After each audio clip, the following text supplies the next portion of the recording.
नमस्कार। प्राइम संवादमा हार्दिक स्वागत छ। म दृष्टिवाणी थेताल। प्राइम संवादको शुक्रबारको श्रृङ्खलामा हामी नेपाली भाषा साहित्यसँग नजिक रहेर कुराकानी गर्ने जमर्को गर्दै आइरहेका छौँ। नेपाली भाषा साहित्य उत्थानका लागि यो हाम्रो प्रयास सर्जकहरूको अभिप्रायगत ढङ्गबाट अगाडि बढिरहेको छ भन्दा त्यति फरक पर्दैन। सर्जकको सम्मान र नेपाली भाषा साहित्यलाई माया गर्नका लागि नेपाली साहित्य क्षेत्रमा विभिन्न किसिमका प्रयासहरू हुँदै गएका छन् र यो प्रयास हामी पनि गरिरहेका छौँ। आजको कार्यक्रममा यहाँहरू सबैजनालाई स्वागत छ। सृजनामा प्रकृति, भूगोल, पर्यावरणीय लगायत विभिन्न कुराहरू आउने गर्छन्। पछिल्लो समय त विज्ञानका कुराहरू पनि सृजनामा निकै कलात्मक ढङ्गबाट प्रस्तुत भएको पाइन्छ। तथापि हामी के लेखिरहेका छौँ, अबको आवश्यकता के हो, लेखिरहेका कुरालाई परापूर्व कालदेखि तिनै विषयलाई फरक फरक ढङ्गले लेख्दै गर्दाखेरि नेपाली भाषा साहित्यमा पछिल्लो प्रयास कस्ता भएका छन् लगायतका विषयमा हामीले थुप्रै बहस र कार्यक्रमहरू गर्दै आएका छौँ। आजको श्रृङ्खलामा हामीसँग साहित्यकार भवानी खतिवडा हुनुहुन्छ।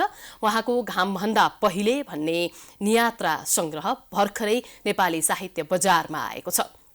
नेपालको साहित्य आँगनीमा उम्रदै गरेको यो नयाँ बिरुवाले अब हामीलाई के दिएको छ, यो कृतिभित्र हामी के प्राप्त गर्दछौँ, घामभन्दा पहिले लिएर आउनुभएकी सर्जकलाई कार्यक्रममा स्वागत गर्छु। स्वागत छ यहाँलाई। धन्यवाद। नमस्कार।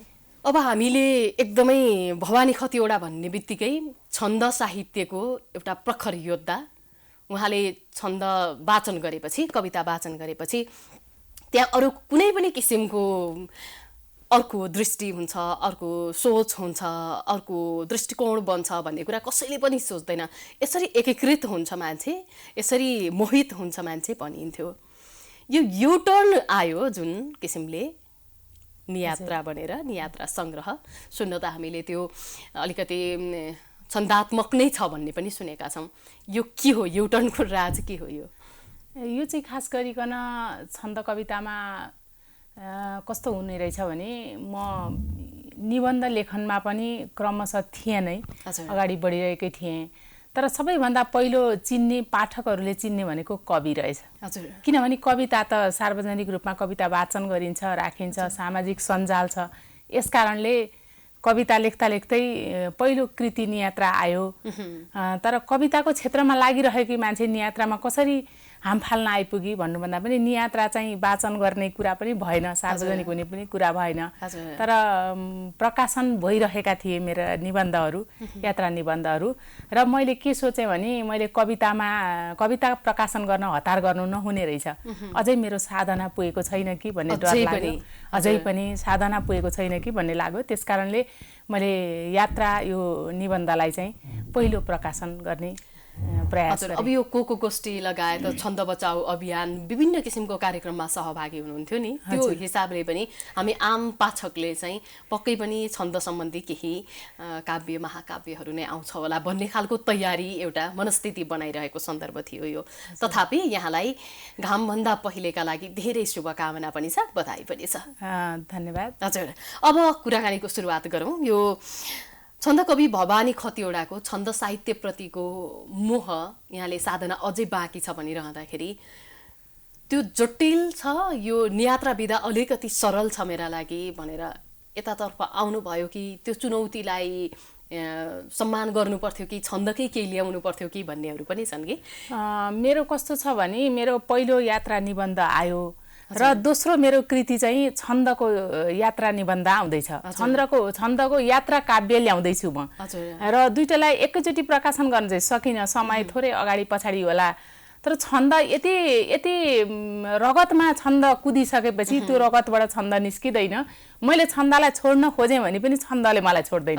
यसकारणले मेरो लागि छन्द पनि उत्तिकै प्रिय छ, पद्य रचना पनि र गद्य रचना पनि मेरो निम्ति बराबर प्रिय छ। भनेपछि हामीले त्यो चाँडै नै प्राप्त गर्छौँ। एकदम म प्रकाशन त्यसलाई पनि अन्तिम चरणमा मैले पुर्याएको चाहिँ छु, तर यात्रा नै छ त्यो पनि। हजुर, यो छन्द साहित्य, छन्द चेतना, चिन्तनको विषय कुरा गरिरहँदा प्राइम संवादको बसाइमा एउटा कविता त सुन्नुपर्छ। त्यो पनि निकै नै प्रखर कविताहरू हामीले सुन्दै आएका छौँ होइन?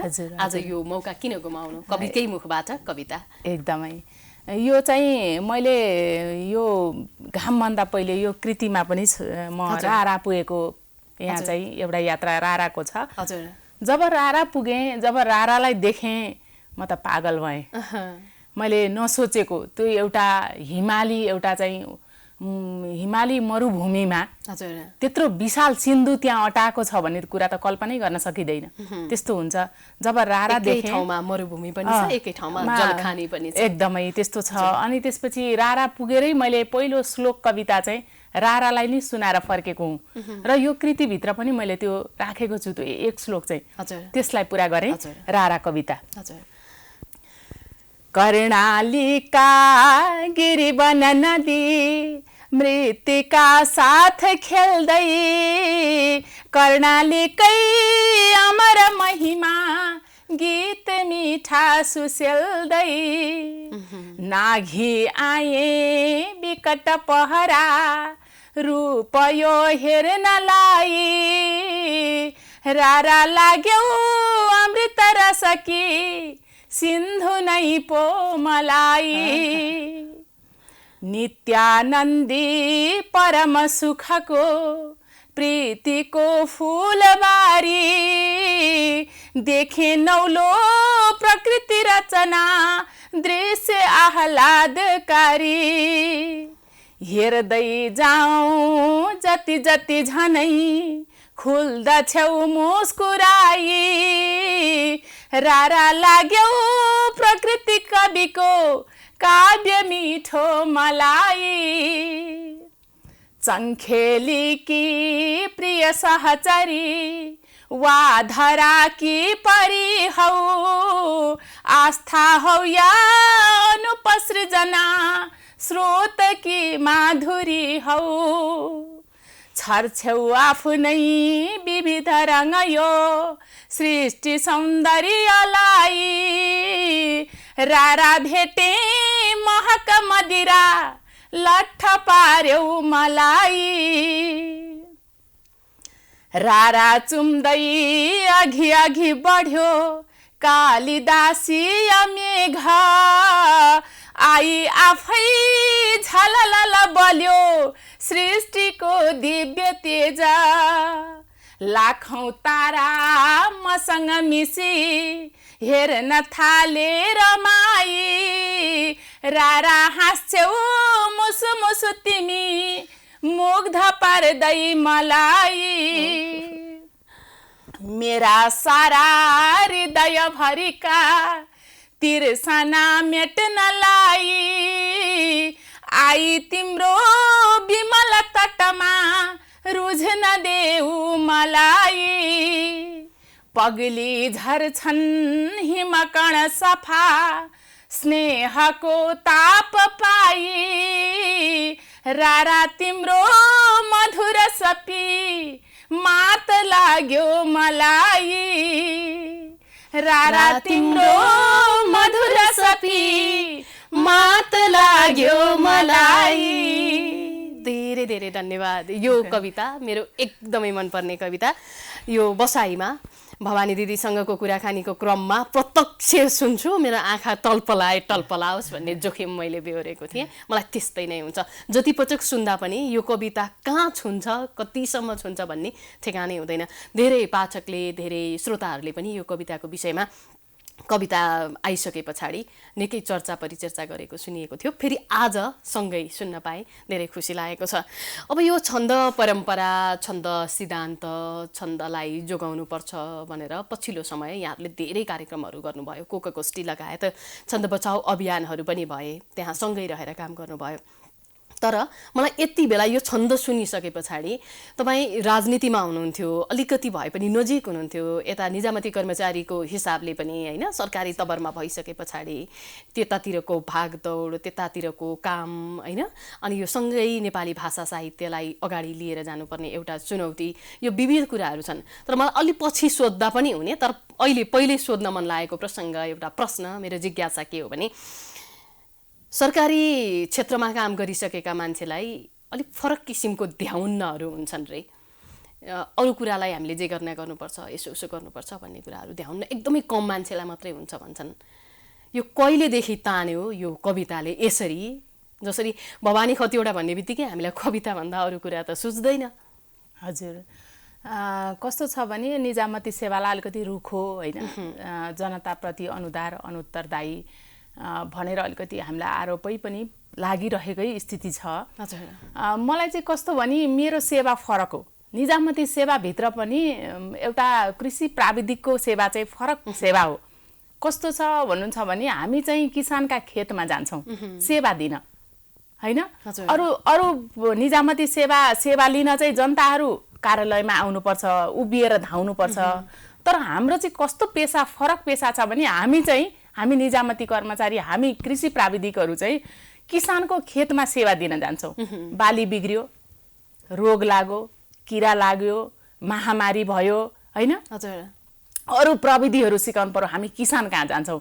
किसान कहाँ गइसकेपछि कस्तो हुन्छ भने हामी चाहिँ त्यहाँ सेवा प्रदायक र सेवाग्राही होइन, हामी त्यहाँ चाहिँ एउटा आफन्त भेट्न गए जस्तो, सद्भाव प्राप्त गर्न गए जस्तो, हार्दिकता बाँड्न गए जस्तो, यति प्रेम पाउँछौँ हामी किसानसँग कि दिनभरि हामी फिल्डमा हिँडेर साँझ किसानहरूले दिनुभएको एक कप चिया दिनुभयो प्रेमले भने त्यो चाहिँ हामीले यति त्यो चाहिँ हामीले सेवा प्राप्त दिए बापत हामीले प्राप्त गरेको प्रसाद हो भन्ने सम्झेर फर्किने हामी कर्मचारी हौँ।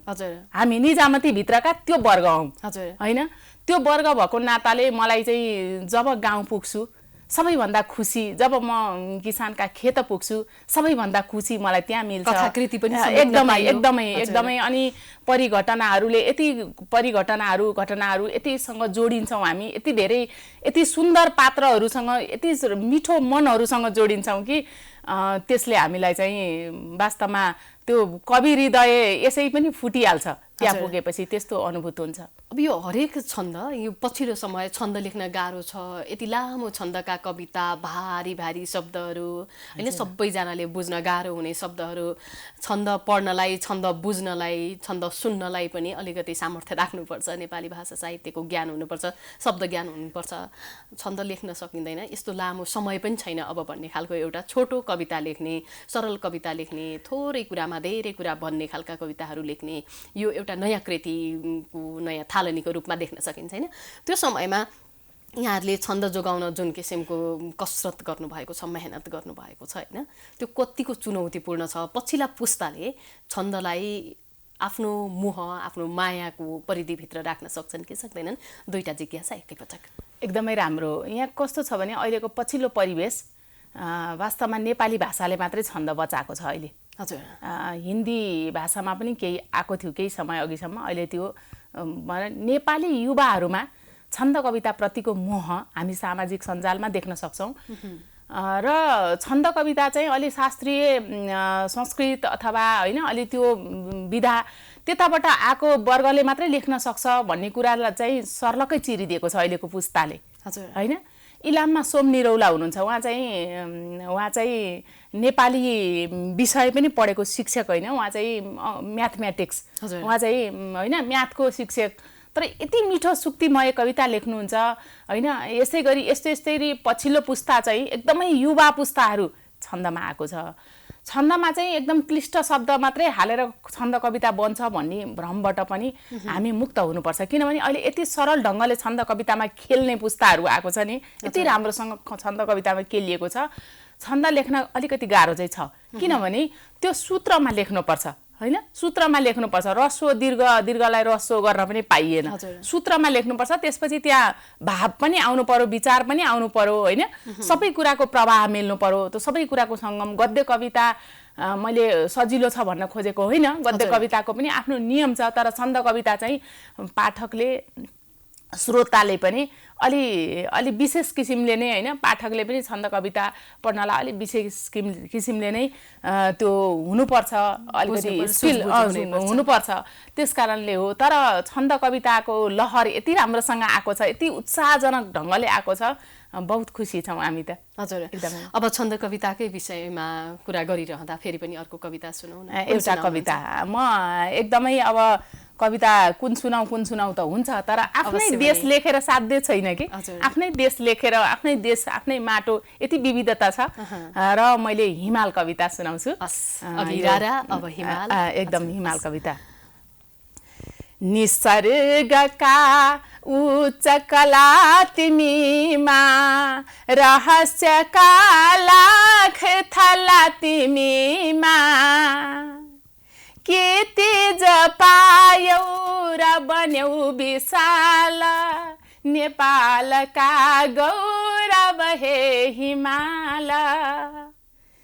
देख्ने अपेक्षा निखुल दुलीमा, म हेर्छु आकाश छुने चुलीमा। कहिले तिमी बादल भित्र लुक्छौ, कि चन्द्रमा चुम्न सुटुक्क पुग्छौ। छर्छौ तिमी चित्र विचित्र रङ्ग, छन् इन्द्रिणी नै पनि नित्य दङ्ग। हजार चन्द्रै सरी जगमगायौ, शैलेन्द्र त्यो तेज कहाँ कमायौ। हाँस्छौ तिमी दुःख भुली अचम्म, रहस्य सारा कसरी बुझुँ म। पाएर सानिध्य गरे सवाल, औत्सुक्य मेरो हरहे हिमाल। हेर्दै म आकर्षित नित्य हुन्छु, आह्लादले बालक तुल्य बन्छु। हेरी अघाउन्न रूप तिम्रो, हो सृष्टि राम्रो कि त दृष्टि राम्रो। हुन्छौ तिमी नै कहिले रूपौला, र फेरि हुन्छौ कहिले सुनौला। छ मोहनीदार अपूर्व भाल, के रङ्ग दल्छौ भन हे हिमाल। के रङ्ग दल्छौ भन हे हिमाल। यस्ता ओजपूर्ण शब्दहरू कहाँबाट आउँछन्, कहाँबाट बटुल्नुहुन्छ? यो चाहिँ हिमालले नै दिएको हो मलाई। यो हिमालको सौन्दर्य वर्णन गर्ने शक्ति चाहिँ मलाई त्यो हिमालमै जाँदाखेरि हिमालहरूले नै दिएका हुन् भन्ने मलाई लाग्छ। यो रवि नपुगेको ठाउँमा कवि पुग्छ अरे भन्ने उक्ति प्राय यो नेपाली भाषा साहित्यको कुरा गर्दाखेरि, कविका कुरा गर्दा, कविताका कुरा गर्दाखेरि आउने गर्दछन्। मरुभूमिमा पुग्दा पनि कवि त्यसै गरी फुर्छ, अब रारा पुग्दा पनि फुर्छ, तराईका खेत बारीहरूमा पुग्दा पनि फुर्छ, सबै ठाउँमा पुग्दाखेरि फुर्छ। यहाँको त झन् छन्दको विषय नलेखेको कुनै छन्द छ होला यहाँले? यो चाहिँ मैले लेखेको छैन, मलाई यसमा चाहिँ लेख्न मन छ भन्ने कुनै छ? छन्द हजारौँ छन् हैन, प्रचलनमा रहेका केही छन्दहरू मात्रै हामी प्रयोग गर्छौँ। धेरै प्रयोग गरे 50 वटा जति छन्द भनौँ न हामीले प्रयोगमा आइरहेको, वाचन गर्न सजिलो भइरहेको, सबैभन्दा मिठो लागेको छन्दहरू प्रयोगमा छन्। छन्द त कति छन् सबै छन्द। यो अब यो कुरा नगरौँ है, यो आत्मसँग जोडिएको कुरा हुन्छ भन्नुभएको थियो यहाँले। समछन्दी भनेर पनि हामी यहाँलाई चिन्ने गर्छौँ। यो गाह्रो हुँदैन? यसका लागि अभ्यास कति गर्नुपर्छ? अब छन्दमा कसैले कविता सुनायो भने तुरुन्तै छन्दमै जवाफ दिने, छन्दमै अर्को कविता भनिदिने, यो त निकै कष्टपूर्ण हुन्छ होला जस्तो लागेर हामी बस्दा पनि कुरा गरिरहेका हुन्थ्यौँ। यो चाहिँ कस्तो छ भने कोकगोष्ठीमा यो कोशराज नेउपाने गुरुले यो चाहिँ लेख्दा लेख्दै कोकगोष्ठीको गोष्ठी हुँदै गर्छ, कविहरूले कविता वाचन गर्नुहुन्छ। जुन जुन छन्दमा कविता वाचन गर्नुहुन्छ त्यही छन्दमा कोशराज नेउपानेले समछन्दी टिप्पणी गरेर त्यो कार्यक्रमको अन्तिममा चाहिँ सुरुदेखि जुन कविले जुन छन्दमा गर्नुभयो त्यसरी गर्नुहुन्थ्यो। अनि पछिल्लो समयमा आएपछि चाहिँ हामी केही, म लगायत दुष्यन्त भट्टराई, रामचन्द्र घिमिरे लगायतका भाइहरूले चाहिँ यो हामी पनि कोसिस गरौँ न भनेर कोसिस गर्ने जमर्को गरियो र गर्दा गर्दै कहीँ त्रुटि भए पनि गर्न चाहिँ सकिँदो रहेछ भन्ने खालको भयो र त्यही आँटले गरियो। त्यो चाहिँ समछन्दी टिप्पणी गर्ने चाहिँ कोकगोष्ठीमा त्यो प्रचलन छ र अननुकरणीय भनेर उहाँले त आफूले समछन्दी टिप्पणी गरेको कृति नै निकालिसक्नु भएको छ। हामी पनि पछिल्लो समयमा अलिअलि प्रयत्न हो त्यो गर्दै। यसको सानो जमर्को गर्न सक्छौँ हामी? एकदमै गर्न त सकिन्छ। सकिन्छ। म अलिकति भनौँ है। हुन्छ हुन्छ। नबोली नबोली नमार्नु मलाई, नबोली नबोली नमार्नु मलाई, स्वयंबाट टाढा नपार्नु मलाई, स्वयंबाट टाढा नपार्नु मलाई। भन्यौ दृष्टि टाढा नपार्नु मलाई, नबोली नबोली नमार्नु मलाई। आखिरी यो त भनेको त दृष्टिले हो नि। हजुर हो, यो ढङ्गले गर्छौँ हामी समझ छन्द टिप्पणी। यो एउटा प्रयास पनि गरियो, यहाँलाई हार्दिक आभार छ यसका लागि। यो मलाई एकदम के अरे सरप्राइजको रूपमा पो मलाई यो समझ छन्दी टिप्पणी यो विषयमा हामी आज कुरा गर्छौँ भन्ने खालको कुरा थियो र थोरै आफ्नो सृजना पनि त मैले सुनाउन पाएँ नि। एकदमै राम्रो, साह्रै मिठो। धन्यवाद। अब हामी घामभन्दा पहिलेको विषयमा कुराकानी गर्छौँ। छन्दका धेरै कुराहरू गऱ्यौँ, गर्दा गर्दै अहिले घामभन्दा विषयलाई चाहिँ हामीले सँगै राख्नै छोडौँला भन्ने कुरा पनि हुन्छ। अब यो नियात्रा लेख्दै गर्दाखेरि यहाँले हिमालकै कुरा लेख्नुभयो, फेरि हाम्रो पृथ्वीकै कुरा लेख्नुभयो, हाम्रो धराकै कुरा लेख्नुभयो, हिमाल पहाड आदिवासी जनजाति के कुराहरू समेट्नु भएको छ, कसरी अगाडि आएको छ? यो चाहिँ कस्तो भयो भने मलाई एउटा प्रेरणा प्रतीक ढकाल, मेरो निजामती सेवाको अग्रज पनि हुनुहुन्छ उहाँ। हजुर, उहाँको पनि अग्रज, नियात्राको पनि उहाँ चाहिँ हिमाली भेगको नियात्राको त उहाँ अब शिखर पुरुष नै मानिन्छ पछिल्लो समय। हजुर, उहाँले जब हिमाल लेख्नुभयो उहाँले आफ्नो यात्रामा, उहाँको नियात्राहरू पढिसकेपछि मलाई के लाग्यो भने लेख्न बाँकी छ, तराई पनि लेख्नुपर्छ, पहाड पनि लेख्नुपर्छ, मैले पनि हिमाल लेख्नुपर्छ भन्ने मलाई लाग्यो। हजुर, तराई त म पछि पनि हिँड्न सक्छु जब मेरा गोडाले काम गर्न छोड्लान्, यात्रा गर्दै चाहिँ सवारी साधनमै जान सकिएला, तर त्यो हिमाल पुग्नलाई चाहिँ मैले यही उमेरमा कोसिस गर्नुपर्छ सक्दैखेरि भन्ने मलाई लाग्यो। त्यसपछि मैले यो घामभन्दा पहिलेमा खोटाङ, मुस्ताङ र दैलेख, कालीकोट, जुम्ला हुँदै मुगुसम्म टेकेको यो चाहिँ यात्राको विवरण, यो चाहिँ निबन्धको रूपमा मेरो आएको छ। मलाई चाहिँ यो प्रेरणा चाहिँ वास्तवमा मैले यसो नढाँटी भन्नुपर्दा, मैले इमानपूर्वक भन्नुपर्दा यो प्रतीक दाजुका कृतिहरूले चाहिँ मलाई हिमालतिर जाने प्रेरणा दियो। हजुर, उहाँका कृति पढेपछि सबैलाई त्यहाँ पुग्नु लाग्छ, पुग्न सक्दैनौँ हामी, तपाईँ पुग्नुभयो, फेरि पनि बधाई छ। अब नेपाली भाषा साहित्यमा यो कृति आइसके पछाडि 1 हप्ता त भइसकेको छ, अलिक बढी भयो। आइतबार थियो, कति गते? 8 गते विमोचन भएको थियो। कस्तो पाउनु भएको छ पछिल्लो पटक? समालोचकहरूले यसलाई कसरी लिइरहनु भएको छ? मैले असाध्यै धेरै माया पाछु, पाठकको पनि र एउटा चाहिँ समालोचकीय दृष्टिकोणले मलाई माया गर्ने वर्गहरूको पनि असाध्यै धेरै माया पाएको छु र उत्साह हौसला पनि पाएको छु। तर पनि मैले एउटा कुरा चाहिँ मैले के बिर्सिनु हुँदैन भने मैले हौसिनु हुँदैन र मैले आफूले अझै मेहनत गर्न बाँकी नै छ भन्ने मलाई लागेको छ।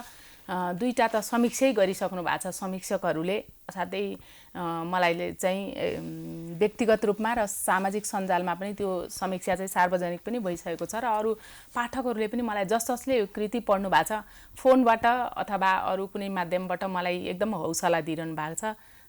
राम्रो मैले प्रतिक्रिया पाइरहेको छु। हजुर, एउटा यो साहित्यमा रमाउन साह्रै रमाइलो हुन्छ, पेसाकर्मीको हिसाबले अरूलाई रिजाउन गाह्रो हुन्छ भन्ने कुराहरू पनि छन्।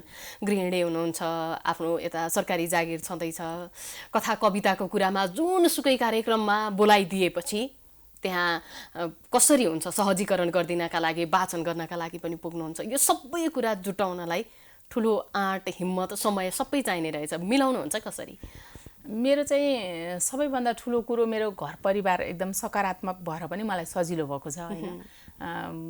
नानी बाबुहरू एकदमै बुझ्ने, सबैतिरबाट सपोर्ट। सबैभन्दा ठुलो कुरो चाहिँ घरको वातावरण रहेछ। घरको वातावरणबाट मलाई पूर्ण रूपमा चाहिँ त्यो सपोर्ट मिलिसकेपछि समय म्यानेज गर्नलाई मलाई धेरै गाह्रो भएको छैन।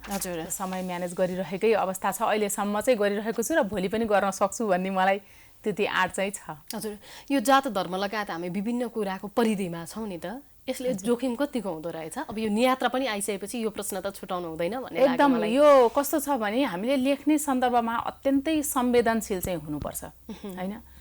सबै जात जाति भाषा धर्म संस्कृति म चाहिँ कस्तो खालको मान्छे हुँ भने जसले देख्नेहरूले अलि सानो वर्ग भनेर देखेको वर्ग चाहिँ म सबैभन्दा ठुलो देख्छु। मेरा यहाँ कृतिभित्रका पात्रहरू पनि हुनुहुन्छ हैन। पात्रहरूमा त्यो सारथीहरू जसलाई चालक भनेर तल राखिन्छ हेला गरिन्छ, मेरा सबैभन्दा ठुला गुरु चालक हुन् जसले मलाई गन्तव्यमा पुर्याइदिनुहुन्छ हैन। र त्यस कारणले ती मान्छेहरूप्रति मेरो चाहिँ भित्रैदेखिको मेरो जुन खालको सम्मान छ, म त्यही कुरा लेखिसकेपछि त यहाँ विखण्डित हुनुपर्ने त कुरै छैन नि। उहाँहरूलाई जोड्नको लागि लेख्ने हो मैले, र मैले लेख्दाखेरि जोड्ने कुरा नै लेख्छु। त्यस कारणले मैले चाहिँ चुनौती देखेको छैन। अब हामी कार्यक्रमको अन्त्यमा आइसकेका छौँ। एउटा कविता सुन्छौँ र कार्यक्रमबाट बिदा हुनुपर्ने एकदमै यो कविहरूलाई कहाँनिर दुख्छ त्यहीँनिरबाट कविता लेख्ने हो। कहाँनिरबाट चाहिँ हृदय खुसी हुन्छ त्यहीँबाट लेख्ने हो। प्रकृतिले खुसी पार्छ। हाम्रो देशको परिवेशमा चाहिँ अहिलेसम्म सत्ताले आजसम्म पनि दुखाइ भयो र यो सत्ता स्वार्थ कविता म एउटा कविता वाचन गर्छु। हाम्रो झण्डा व्यथित किन भो सोच्न चाहन्न सत्ता, हाम्रो माटो अतिक्रमित भो भन्न सक्दैन सत्ता, बैरी आई ढसमस गरुन् बोल्न सक्दैन सत्ता, बन्थ्यो कहिले मुलुक जहिले स्वार्थमा लिप्त सत्ता,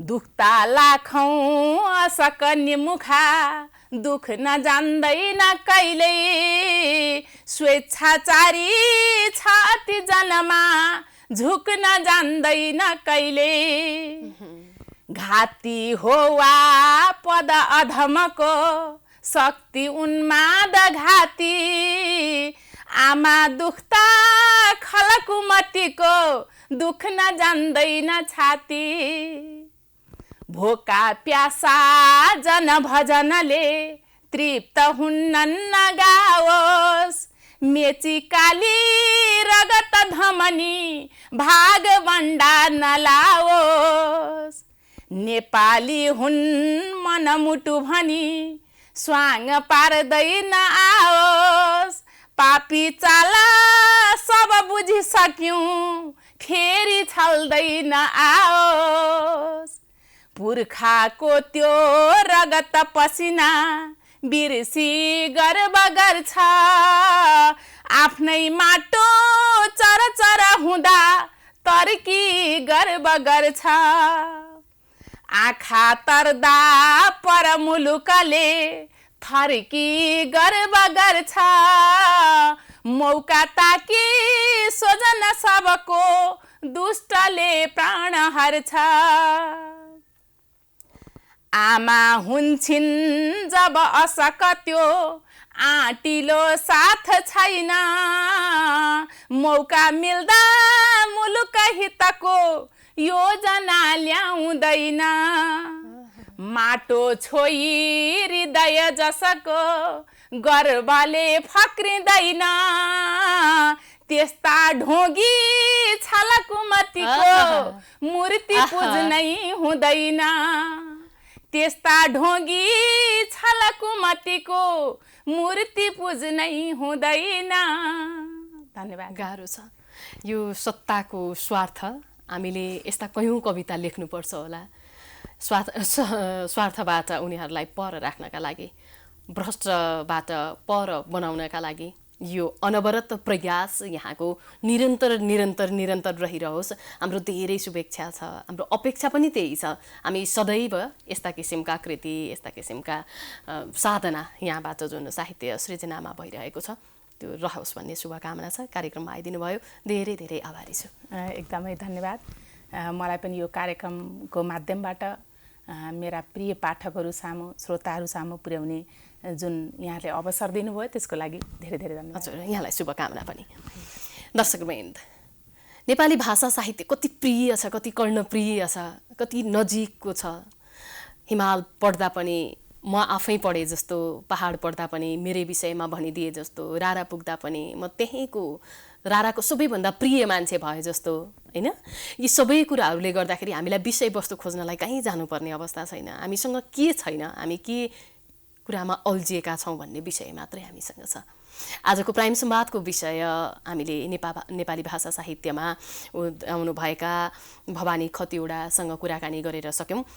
प्राइम संवादको यो विषय, यो नेपाली भाषा साहित्यप्रतिको हाम्रो मोह माया अनवरत रूपमा रहिरहनेछ भन्दै आजको कार्यक्रमबाट बिदा हुन्छु।